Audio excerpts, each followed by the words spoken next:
창세기 21장은요, 드디어 사라가 이삭을 낳습니다. 난지 8일 만에 이삭에게 할례를 행하는 것이죠. 할례 언약에 대해서 나누었는데요.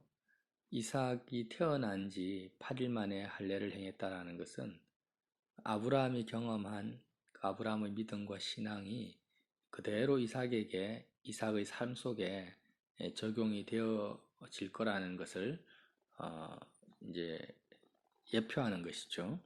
유대인들이 난지 8일 만에 아기들을 할례를 행하는 거예요. 그래서 이 아이는 운명적으로 어떤 운명을 가지고 태어났는가, 이 세상에 대해서 죽은 몸을 가지고 마음은 오직 하나님에 대해서 살아있는 그 인생길을 살아갈 택한 자다라고 지금 유아 세례와 같은 개념으로 그렇게 할례가 행해졌던 거죠. 그렇게 이삭이 자라고 있을 때 하갈의 아들 이스마엘이 이삭을 놀리게 됩니다. 핍박하게 됩니다. 이 모습을 사라가 보고 뭐라고 하냐면은 아주 냉정하게 아브라함에게 말합니다. 21장 10절에 그가 아브라함에게 이르되 이 여종과 그 아들을 내쫓으라. 이 종의 아들은 내 아들 이삭과 함께 기업을 얻지 못하리라. 이렇게 말을 하죠. 내쫓으라고 합니다. 여종과 아들을 다 쫓으라고 합니다. 이때 이스마엘의 나이가 10대 청소년이었을 거예요. 적어도. 그러면 아브라함의 씨로 난 자죠. 사실 하갈이 첩이지만 자기 친아들이죠. 아브라함 입장에서는 친아들이에요. 하갈이 첩이지만 친아들이죠. 그리고 10여 년을 유일한 독자로서 키운 아들입니다. 그런데 사라가 하루아침에 이 하갈과 그 친아들을 내쫓으라는 겁니다. 이때 이 시대에 내쫓는다라는 것은 그냥 죽이는 거와 마찬가지입니다. 광야에 내쫓으니까요. 근데 그 말을 듣고 무슨 소리 하냐 지금 네가 미쳤냐 어떻게 내쫓냐 지금 이제 성인도 아니고 청소년인데 쫓아가지고 누구 죽이려고 그러냐. 우리 같으면 이렇게 말을 할 거예요. 당신이 질투에 눈이 멀어가지고 정말 말도 안 되는 요구를 나에게 한다. 이렇게 말을 할 겁니다. 그런데 아브라함은 그 사라의 말을 듣고 고민하고 있는 거죠. 왜냐하면 이전부터 아브라함의 마음에는 하나님의 언약이 자리 잡고 있기 때문에 그 사라의 말이 인간적인 여인의 질투로 들리지가 않는 거예요. 심히 고민하고 있을 때 12절에 보니까 하나님이 아브라함에게 이르시되 내 아이나 내 여종으로 말미암아 근심하지 말고 사라가 내게 이른 말을 다 들으라. 이삭에게서 나는 자라야 넷이라 부를 것임이니라. 그러나 여종의 아들도 넷이니 내가 그로 한 민족을 이루게 하리라. 이렇게 말씀을 하세요. 하나님께서 아브라함에게 사라의 말을 다 들으라고 합니다. 사라가 너에게 한 말을 그대로 따라가라고 하죠. 이삭에게서 난 자의 넷이라 부를 거다. 그렇지만 하갈과 아이는 내가 돌볼 거다. 이렇게 말을 한 거죠. 이 말을 듣고 14절에 아브라함이 아침에 일찍 일어나 떡과 물 한 가죽 부대를 가져다가 하갈의 어깨에게 메어주고 그 아이를 데리고 나가게 하니 하갈이 나가서 브엘세바 광야에서 방황했다. 이런 말씀이 나와요. 이 아브라함의 행위가요. 정말 기가 막힌 행위입니다. 상식적으로 이해가 안 되는 행위예요. 왜냐하면 지금 십몇 년을 혈육이잖아요. 기른 그 자녀를 자기 그 하갈과 함께 어미와 함께 뭘 줍니까? 떡과 물 한 가죽 부대예요. 떡과 물 한 가죽 부대는 얼마나 줬는지는 모르겠지만 뭐 하루를 먹고 살겠습니까? 이틀을 먹고 살겠습니까? 당장 오전에 내쫓으면은 저녁에 먹을 양식, 물 한 모금 이렇게 주고 쫓은 거예요. 이게 상식적으로 과연 이해가 됩니까? 지금 롯은 자신의 그 조카였잖아요. 친아들도 아니고 뭐 첩도 아니고 조카인데 어떻게 내보냅니까?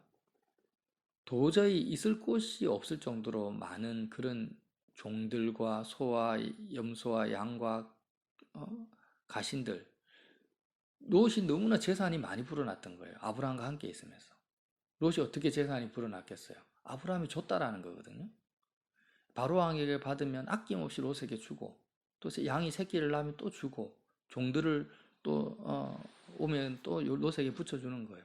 그렇게 계속 롯에게 퍼주는 바람에 그렇게 거부가 되어가지고 아브라함과 함께 있을 수가 없어서 또 아브라함을 떠나게 되잖아요.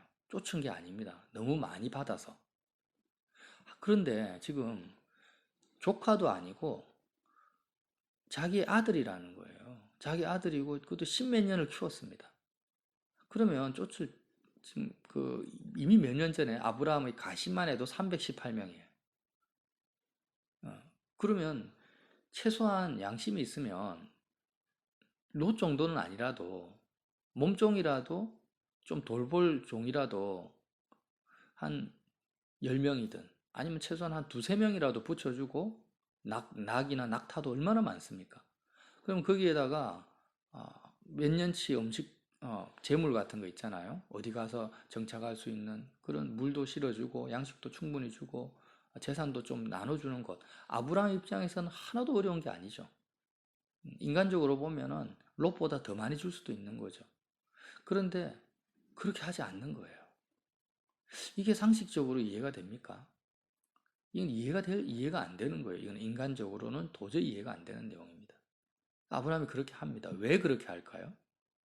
하나님이 사라의 말대로 그대로 하라고 하니까 그대로 따르는 거예요. 정말 단순 무식할 정도로. 내쫓으라는 거예요. 내쫓는다는 의미는 뭡니까? 내가 가지고 있는 어떤 소유나 이런 것을 주는 것을 말하는 것이 아니라 말 그대로 광야로 쫓아버리는. 우리가 대속죄일 날 아사셀이란 그 염소 이름을 붙여가지고 광야로 쫓아버리죠. 광야로 나가는 그 염소 이름이 아사셀인데 바로 예수님이 우리의 죄를 짊어지고 영문 밖으로 나가는 걸 의미합니다. 우리의 죄를 짊어지고 죄가 그렇게 나가버리는 거예요. 그와 같은 개념으로 누구를요? 십몇 년 동안 길렀던 친자식을 광야로 쫓아버리는 거예요. 이게 바로 아브라함의 믿음이고 아브라함이 말씀을 따라 순종하는 아브라함의 내용이라는 것입니다. 이런 아브라함의 행위가 참 처음부터 끝까지 이해가 안 되죠. 자신의 그 아내를 누이라고 이야기하는 것도 이해가 안 되고 나중에는 이삭을 또 제물로 바치는 것도 이해가 안 되고 오늘 이 사건 하갈과 그 많은 종이 있고 재물이 있는데 십몇 년을 길렀던 아들을 떡과 물 한 가죽 부대 주고 광야로 쫓아버리는 것. 다 어떻게 아브라함 이렇게 상식을 뛰어넘는 행위를 할 수 있는가? 바로 그의 믿음 때문이라는 것입니다. 아브라함의 믿음입니다. 이 사건 이후에 이제 22절에 보면 하갈과 아비멜렉을 쫓은 그때 22절 그때 아비멜렉과 그 군대 장관 비골이 아브라함에게 찾아옵니다. 아브라함에게 말하여 어떻게 하냐면 너가 무슨 일을 하든지 하나님이 너와 함께 계시도다. 아비멜렉과 군대 장관 비골이 말합니다. 하나님이 너와 함께 계시는구나. 지금 하갈과 이스마엘을 쫓았는데 그들이 죽은 것이 아니라 하나님께서 또 하갈에게 나타나셔서 눈을 밝혀서 샘물이 있는 것을 보게 하시고 그들을 살리시고 하나님이 직접 돌보시고 큰 민족을 이루게 하시는 것을 이제 우리가 또 말씀을 통해서 알 수 있지 않습니까? 이런 식으로 아브라함이 상식을 벗어나는 뛰어넘는 행위를 하는데 아브라함이 하는 게 아닌 거예요.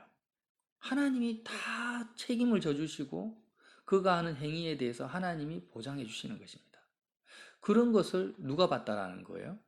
주변에 있는 모든 사람들이 다 보는 거예요. 318명의 가신들이 보지 않겠습니까? 아니, 우리 주인님이 어떻게 저렇게 할 수가 있지?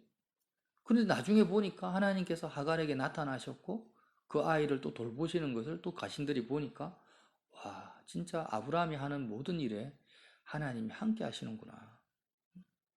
롯이 위험에 처했을 때도 그렇게 네 명의 왕들과 어떻게 전쟁을 치릅니까? 정신 나간 사람이 아니고서는 자살행위죠. 그런데 이기게 하시는 거예요. 이런 식으로 아브라함의 삶 자체가 초자연적인 기적의 연속이라는 것입니다. 그거를 주변 사람들이 본 거죠. 그런데 가만히 생각해 보면은요, 하나님이 아브라함과 함께 하시는 것을 많은 사람들이 목도할 수 있는 이유가 왜 그런 하나님이 함께 하시는 것을 볼 수 있었냐? 아브라함이 자신의 생각과 판단을 쫓아가지 않았던 거예요. 예를 들면 자신의 생각과 판단을 쫓아갔으면 하나님이 아브라함과 함께 하는 것을 사람들이 볼 수가 없습니다. 재산을 많이 짊어져 주고 종들도 붙여주면은 하나님이 하갈에게 나타나가지고 광야에서 울고 있고 이제는 죽을 준비하고 있는 하갈에게 나타나시겠습니까? 그리고 그렇게 하나님이 직접 큰 민족을 이룰 수 있도록 보호하고 지켜주는 역사가 나타날 수가 없는 거죠. 아브라함이 자기 아내를 자기가 보호하고 지켰다면 하나님이 바로의 공정에 나타나거나 아비멜렉 왕의 꿈에 나타날 수가 없는 거죠. 참 이 말씀을 보면은 이제 분별이 되는 거예요. 왜 나는 예수님을 오래 믿었고 10년, 20년, 40년을 믿었는데 아브라함과 같이 하나님이 나와 함께 하시는 것을 주변 사람들이 모를까? 또 하나님의 나타나심이 왜 아브라함처럼 적을까? 왜 그럴까? 아브라함이 믿는 하나님과 내가 믿는 하나님이 다른 분인가? 그렇지 않죠. 같은 하나님인데 문제는 나에게 있다라는 거예요. 나는 아브라함과 같이 그대로 순종하지 않습니다. 내 생각과 내 판단과 내가 가지고 있는 역량 안에서 내가 할 것 다 하고 해줄 거 다 해주고 받을 거 다 받고 할 말 다 하고 변론할 거 다 하면서 그 다음에 내가 할 수 없는 영역에 있어서 하나님 도와주세요. 이런 신앙을 버리지를 못하고 있는 거예요. 이렇게 살아가면 하나님이 나와 함께 하시는 그 역사가 나타날 수가 없는 거죠. 정말 하나님이 말씀하시는 그대로 떠나라 하면은 그대로 떠나버리는 거예요. 내쫓으라 하면은 일말의 갈등도 없이, 갈등이 없을 수는 없죠. 아브라함도 오늘 말씀 보니까 얼마나 심한 갈등을 했어요. 심히 근심했다. 심히 근심합니다. 사람이니까 심히 근심할 수밖에 없지만 그러나 아브라함 입장에서는 내가 진리를 선택할 것인가 육을 선택할 것인가 영을 선택할 것인가 여기에 대한 심한 싸움이 있는 겁니다. 예. 비유는 좀 차원은 다르지만 겟세마네 동산에서 예수님께서 땀방울이 핏방울이 될 정도로 기도로 씨름하신 것 같이 그렇게 하나님의 도움을 구하면서 기도했을 때 하나님께서 아브라함에게 나타나셔서 내가 함께한다. 걱정하지 마라. 이렇게 도와주신 거예요. 그래서 우리도 삶의 이런 많은 순간에서 하나님의 음성을 듣고 하나님의 말씀대로 따라가야만 되는데 말씀대로 따라간다라는 것이 사실 내 힘으로는 안 되는 거예요. 불가능한 상황입니다. 왜 아브라함과 같은 인생이니까 어떻게 아브라함 스스로가 할 수 있겠습니까? 하나님이 도와주셔야 되죠. 그렇지만 방향성, 표대만큼은 우리가 아브라함처럼 잡아야 되는 거예요. 내 자녀를 향해서, 내 아내나 남편을 향해서, 또 내가 가지고 있는 여러 가지 사업체나 내가 당면한 사건에 대해서 얼마든지 세상 사람들의 방법과 이 땅의 지혜를 사용할 수가 있죠. 그리고 내 생각과 내 판단대로 행할 수가 있습니다. 그런 자유가 아브라함에게도 주어져 있고 우리에게도 주어져 있습니다. 그러나 그 모든 사건 앞에서 사람 앞에서 내 생각과 내 판단대로 행하지 아니하고 하나님의 뜻과 하나님의 그 주권에 내가 순종해야 되는데 그렇게 순종한다라는 것이 뭘 초월해야 됩니까? 나의 생각과 판단을 초월해 버려야 돼요. 내가 십자가에서 죽어버려야 되는 거예요. 아브라함처럼. 정말 내가 십자가에서 할례 받은 자로서 죽은 자로서의 의식을 가지지 아니하면은 사람들이 나를 통해서 나와 하나님이 함께 하심을 보지를 못하는 것입니다. 지금 그 메시지를 우리가 창세기 21장에서 볼 수 있는 것입니다. 아브라함이 하갈에 대해서 이스마엘에 대해서 온전히 죽은 자가 되지 않고서 어떻게 떡과 물 한 가죽 부대만을 주고 광야로 내쫓을 수가 있겠냐는 거예요. 죽은 자의 의식을 가지지 않고서는 불가능한 행위입니다. 나중에 이제 아비멜렉이 왜 찾아왔느냐? 가만히 그 내용을 들어보니까 운물을 아브라함이 발견을 했는데 아비멜렉의 종들이 그것을 빼앗아 가버린 겁니다. 몇 번이나 그런 사건이 있었는지는 모르겠지만 아마 추측하건대 한두 번이 아닌 거예요. 근데 아브라함은 놀랍게도 한 번도 대꾸도 하지 않고 아비멜렉 찾아가서 왜 당신의 종들이 우리 종이 판 운물을 빼앗아 갔느냐 항의한 적도 없는 것입니다. 성경 내용을 읽어보니까 나중에 아비멜렉이 안 거예요. 그래서 두려워진 거예요, 아비멜렉이. 야, 저 하나님이 함께하는 아브라함의 운물을 우리 종들이 저렇게 강압적으로 빼앗아 갔어? 큰일 났네 하고 군대 장관을 대동해서, 군대 장관을 왜 대동했는지는 모르겠지만 아마 두려웠지 않았겠어요? 그래서 그 정도로 하나님이 함께 하시는 걸 경험했다라는 거예요. 그래서 언약을 맺죠. 너가 우리의 자손과 나를 해하지 마라. 하나님이 너와 함께 하시는 걸 본다. 암양새끼 7을 정표로 아브라함이 주면서 이제 언약을 같이 맺는데, 이런 사건들이 한번 또 이해가 안 되죠. 자, 그 시대의 운물이라는 것은 지금 석유를 발견하는 것보다 더합니다. 광야 유목민족의 운물은 절대적인 보화죠. 그거는 생명줄입니다. 근데 그 운물을 발견했다라는 것은 로또 복권 당첨된 것보다 더한 거예요. 그렇게 됐는데 아브라함이 발견했는데 아비멜렉의 종들이 강압적으로 빼들어가요. 이것보다 억울한 게 어디 있습니까? 내 집을 통째로 빼들어간 거하고 똑같아요. 빼앗아간 것이. 그런데 그런 사건을 경험하고도 아브라함이 말 한마디 하지 않는 거예요. 참 이해가 안 되죠. 이렇게 억울한 일을 당했으면, 중요한 중대사를 당했으면 항의를 해야 되는 것이고 찾아가야 되는 것이고 따져야 되는 건데 한마디도 하지 않습니다. 하나님께서 직접 아비멜렉에게 나타나서 두려움을 주고 다른 제3자의 말을 통해서 찾아오게 할 때까지 아브라함은 그대로 당하고만 있었다라는 거예요.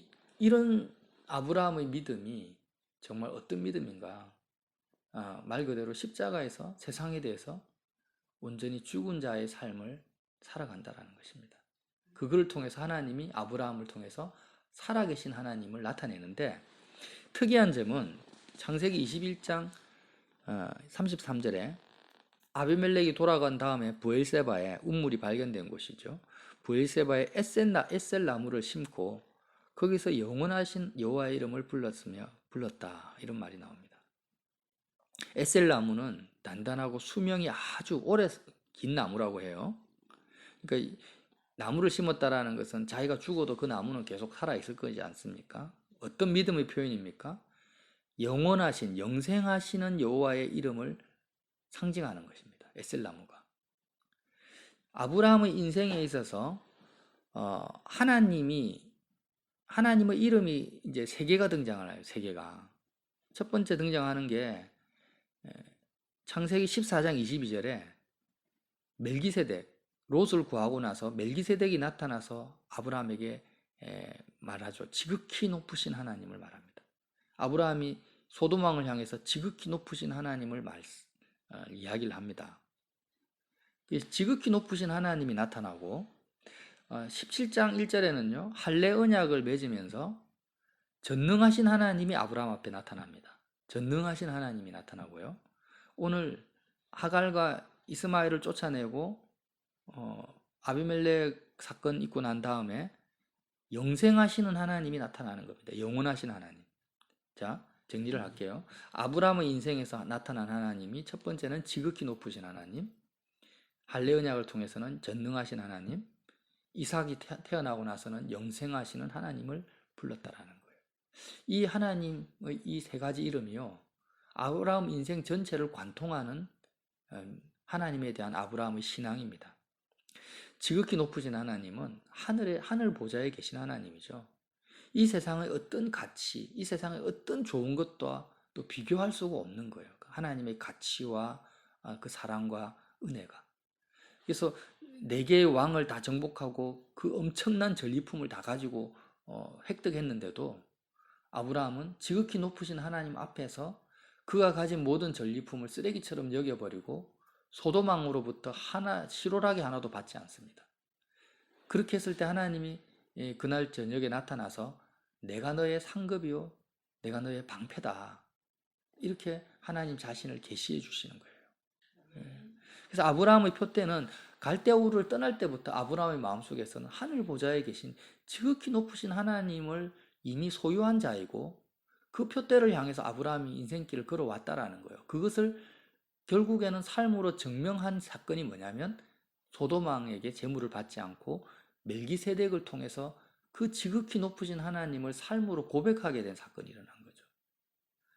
하늘에 계신 하나님, 하늘 보좌에 계신 하나님, 이 세상 어떤 것과도 바꿀 수 없는 나의 상급이요, 나의 유일한 상급이요, 나의 방패가 되시는 그 하늘에 계신 그 지극히 높으신 그 하나님이 아브라함이 만난 하나님이었습니다.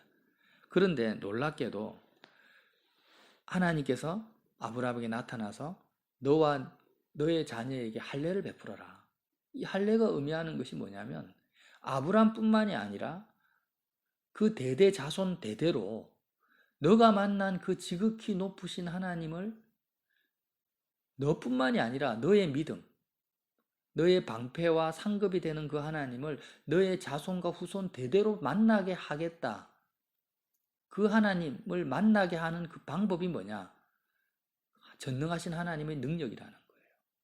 그러니까 아브라함은 참 특별한 사람입니다.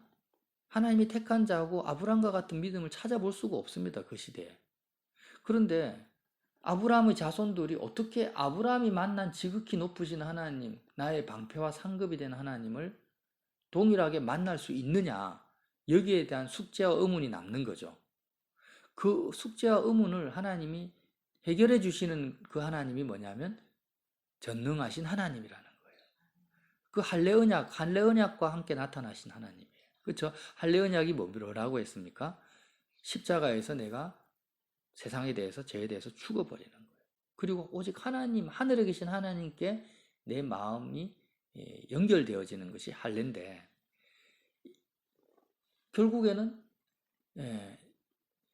하늘에 계신 지극히 높으신 하나님이 인간의 몸으로 이 땅에 오셔서 아브라함을 만나 주신 거죠. 멜기세덱이 예수님을 방불 하니까 만나줬는데, 그 멜기세덱으로 오신 영원한 한 대제사장으로 오신 예수님이 십자가에서 죽으시고 부활하신 것이 할례 언약의 상징인데, 그 할례 언약의 그 상징이 되신 십자가의 죽음과 부활이 뭐냐?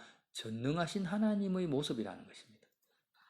전능하신 하나님, 그리스도를 죽음에서 살리시는, 사망과 죄의 권세를 이겨버리시는 그 전능하신 하나님이 할례 언약에서 아브라함을 만나 주셨어요. 이 전능하신 하나님을 두 번째로 불렀는 거예요. 경험한 것입니다. 그리고 오늘 바로 에셀나무를 심으시고 이삭을 낳게 된 아브라함이 100세 이삭을 가지고 나서 어떻게 합니까? 하갈과 이스마엘을 정말 1%의 인간적인 적도 다 끊어버리고 말 그대로 내쫓아버리는 거예요. 근데 갈라디아서 4장에 보면은 너희는 약속의 자녀다 하면서 갈라디아 교회를 향해서 바울이 뭐라고 하냐면 성경에도 하갈과 이스마엘을 내쫓으라고 되어 있지 않냐. 그러니까 너희들은 육신의 정과 욕심을 그렇게 가차없이 아브라함처럼 쫓아버리고 하나님의 언약을 붙들어라. 이 말씀을 그대로 갈라디아서 4장에 나와 있는 거예요. 아브라함이 이렇게 하갈과 이스마엘을 내쫓은 행위는요, 사람들은 이해할 수 없고 아브라함 개인의 마음에서 일어났고 그것이 행동으로 이루어졌지만 수천 년이 지나서 갈라디아서에 등장을 하는 겁니다. 이 행위, 자기의 판단과 자기의 생각을 십자가에 못 박아버리고 하나님의 말씀을 그대로 순종한 것이 정말 대단한 일이 아닌 것처럼 보이지만, 하나님은 이 아브라함의 순종, 믿음의 행위를요, 영원한 언약, 새 언약과 옛 언약을 가르는 결정적인 행위로 나타내시고 영원 무궁토록 성경에 기록해 버리시는 거예요. 이 사건을 통해서 우리가 알 수 있는 것은 뭐냐면, 우리가 매 삶 속에서 나의 판단과 생각, 이 세상에 대해서 내가 죽잖아요. 근데 정말 아브라함처럼 이렇게 삶 속에서 죽어버리면 그 말씀에 순종하는, 내가 순종하는 것이 아니라 예수님이 사실은 순종하는 건데, 나를 통해서 이것이 사람들의 눈에 보기에는 별것 아닌 것처럼 보이고 내 눈에 보기에도 아무것도 아닌 것처럼 보이지만, 하나님은 이 아브라함의 순종의 행위를 통해서 하나님의 살아계신과 함께 하심을 나타낼 뿐 아니라 정말 영원 무궁토록 이 사건을 크게 치시는 것입니다. 놀랍게 이 사건을 쓰시는 거예요. 그걸 믿으라는 거죠. 그래서 대통령이 되는 것보다 어떻게 보면은 황제가 되는 것보다 더 놀랍고 위대한 행위가 뭐냐? 매 순간 십자가에서 내가 그리스도와 함께 정말 죽어버리는 것인데, 아브라함과 같이 인간이 할 수 없는 행위입니다. 어떻게 하갈과 이스마엘을 쫓아냅니까? 그런데 그렇게 했다라는 거예요. 사람들은 욕할 수 있죠. 또 아브라함을 욕할 수 있어요. 야, 정말 인정머리 없다. 어떻게 저렇게 비정하냐. 돈도 많고 재산도 많고 종들도 수백 명이 있는데 어떻게 사람 말 한마디에 저렇게 내쫓을 수가 있지? 이렇게 엄청난 욕을 들어먹을 수가 있는 행위를 하지만, 그러나 그것이 아브라함의 믿음이었어요. 그래서 저와 여러분이 이런 지극히 높으신 하나님, 나의 방패와 상급이 되실 그 높으신 하나님, 그리고 그 하나님을 소유할 수 있도록 나에게 매 순간 역사하시는, 할례 언약을 베푸시는 전능하신 하나님, 그리스도의 죽음과 부활에 나를 참여하게 하신 하나님, 그리고 100세가 되었는데도 이제 영생하신 하나님이 뭡니까? 이삭이 영원한 생명을 상징합니다. 아브라함의 영원한 생명. 그 영생을 하나님이 아브라함에게 줬고, 그 영원한 생명 자체가 뭐냐? 나의 하나님이신 거예요. 그 하나님, 영생하시는 하나님을 이렇게 우리도 같이 불러가야 됩니다. 다시 한번 정리할게요. 지극히 높으신 하나님, 죽음과 부활을 이기시는, 죽음을 이기시고 우리를 부활케 하는 전능하신 하나님, 나에게 영원한 생명이 되시는 영생하는 하나님. 이 하나님을 부를 때 이제 드디어 마지막 시험을 하시는데 이삭을 바쳐라는 것입니다. 이 하나님, 네가 정말 믿느냐? 네가 지금 하나님의 이름을 부르고 있는데, 그러면 너의 삶으로 증명해 봐라는 거예요. 너의 믿음을. 그래서 우리가 이런 아브라함의 행위를 쫓아갈 수 있도록 주님, 오늘도 나는 할 수 없지만 나는 계속해서 나의 인간적인 판단과 인간적인 생각을 나는 버릴 수가 없습니다. 단지 머릿속에서만 이루어지는 게 아니에요. 이게 삶으로 나타난다라는 거예요. 근데 어떻게 아브라함처럼 할 수 있겠어요? 우리는 못합니다. 아브라함도 스스로 한 것이 아닙니다. 심히 근심했다고 하죠. 우리도 십자가에서 어떻게 보면은 우리 믿음의 분량 안에서 근심할 수밖에 없는 거예요. 내가 십자가에서 죽는다라는 것 자체가 짠짠짠 하고 되는 것이 아니라는 거예요. 하지만 아브라함이 그렇게 갔던 것처럼 십자가를 바라보면서 오늘도 그 누구도 할 수 없는, 내가 할 수 없는 그 일을 행하시는 전능하신 하나님, 영생하시는 하나님을 만나게 되시기를 예수님 이름으로 빌어드립니다.